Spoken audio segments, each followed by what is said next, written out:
भाजपा तेरी हाय हाय हाय हाय हाय, भाजपा तेरी हाय हाय हाय हाय हाय।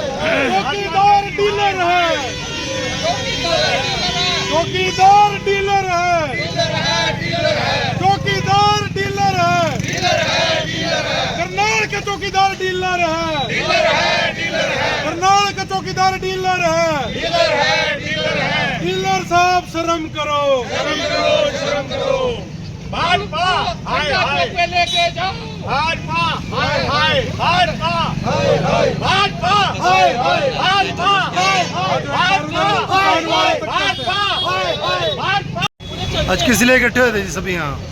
ये जो सिंगल फ्लाईओवर पुल बन रहा है, इसका पुरजोर विरोध जो है आज कांग्रेस के जितने भी हमारे कार्यकर्ता हैं वो कर रहे हैं, क्योंकि इन्होंने पैंट का पजामा बना दिया। किसी एक विशेषकर पूंजीपति को मतलब सहयोग देने के लिए, उसको समर्थन देने के लिए इस सिंगल पिलर पुल को यहाँ उतारा गया। ये सबसे व्यस्त मार्ग है और यहाँ जनता परेशान हो रही है। हम इसका पुरजोर विरोध करते हैं। इन दो लोगों की बंटी बबली की जोड़ी ने कैसे तबाह हमारे करनाल को करने जा रहे हैं कि आम जनता के पैसे को किसी पूंजीपति मित्र को देने के लिए ये क्या साजिशें चल रही हैं, ये ज़्यादा दिन तक चलने नहीं। बंटी बबली कौन है? बंटी बबली सारे करनाल से किसी दुकानदार से जाके पूछ लो, ये बंटी बबली की जोड़ी, दो बंदों की जोड़ी कौन सी है जो करनाल को हर मोड़ पे हर चौराहे पे लूट रही है। ये पूरे करनाल को समझता है ये बंटी बबली की जोड़ी, और वो भी समझ गए हैं जो बंटी बबली है। सुधर जाओ, सुधर जाओ। क्यों करनाल की जनता का पैसा इस तरीके से बर्बाद कर? बंटी बबली तो ये कहते हैं कि हमारे को साबित करके देखो दिखाओ। भाई साहब समझ गए, साबित करके दिखाओ। तो ये तो साबित सरेआम हो गया है कि जब ये पुल जो है आधा किलोमीटर छोटा हुआ पुल, और आधा किलोमीटर पुल छोटा होने के बाद भी कीमत को 122 करोड़ से 128 करोड़ कर दिया गया। ये कौन सा भाजपा का गणित चला जी? ये गणित हमें भी बता दो कि पुल की लंबाई कम होगी लेकिन बजट बढ़ गया। ये किस तरीके का करनाल में लूटपाट भ्रष्टाचार चल रहा है? पहले और अवैध काम थोड़े थे, अब ये भी हो गए।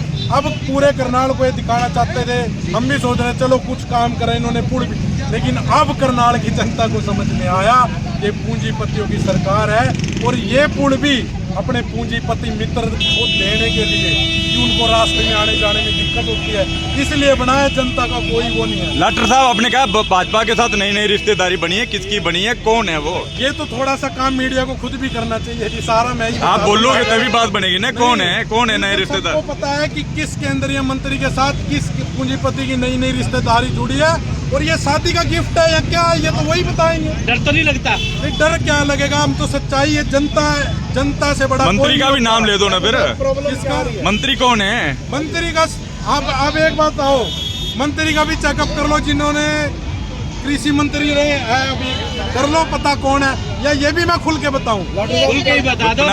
रिश्तेदारी जो चल रही है ना जी, ये रिश्तेदारी का जो सगन चल रहे हैं, क्या चल रहा है? ये नतमस्तक है। इस पुल का नाम रखा था इन्होंने अटल सेतु, सभी को पता अटल सेतु। मैं तो ये कहता हूँ अगर आपके अंदर, भाजपा के अंदर स्वर्गीय प्रधानमंत्री अटल बिहारी वाजपेयी का थोड़ा सा भी सम्मान अगर वो करते हो, तो इस पुल को पूंजीपतियों के कदमों में नतमस्तक ना कराओ। किसी के घर के आगे नतमस्तक, इसको वहीं तलवार तो चौक तक इस पुल को लेके जाओ। तो पास तो यही अपनी ईमानदारी का प्रमाण अगर यहाँ के विधायक या चौकीदार देना चाहते हैं ना, तो इस पुल को वहीं तक लेके जाओ। गवर्नमेंट कॉलेज तक कागजों में तलवार चौक कब तक ही था, लेकिन इनके तो प्लान भी रोज बदलते हैं, क्योंकि पूंजीपतियों की सरकार है। रोज फोन आते हैं, बदल जाते हैं इनके प्लान। आगे जरूरत नहीं होगी। देखिए ऐसा है जी, मनोहर लाल खट्टर जी उस दिन आए थे, देखने आए थे पुल का। यहाँ क्यों नहीं आए जी वो देखने? उस कॉर्नर पे तो आगे वो देखने, इस कॉर्नर पे क्यों नहीं आए देखने? बताइए आप क्यों नहीं आए? क्या डर था उनको यहाँ आने में? क्योंकि उनको पता था।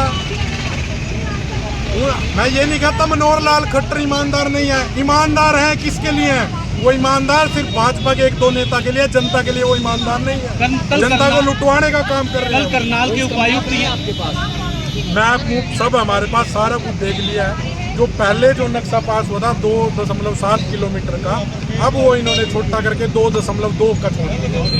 कल करनाल के उपायुक्त आए थे यहाँ पर। करनाल के उपायुक्त आके देख गया कि ये कैसे बेड़ा गर्क हो गया। हमसे हमने देखा क्यों नहीं? यहाँ दीवार है भाई, रास्ता नहीं है। वो तो इसलिए कंफ्यूज होके आके देख के गए, ओहो अब तो दीवार भी गिरनी पड़ेगी। लेकिन आप ये चीज समझिए कि आज माहौल करनाल का ये बन गया। दीवार क्यों गिरनी पड़ेगी? इसको हटवाओ ना पीछे। लेकिन अभी उनकी बता रहा हूँ ना, उनकी स्ट्रेटेजी क्या है। हम तो कह रहे हैं दीवार नहीं घेरनी चाहिए और ये पुल वहीं जाना चाहिए, लेकिन इनकी स्ट्रेटेजी क्या है कि इस दीवार को घेरेंगे और इस दीवार को घेरने के बाद सड़क बनाएंगे।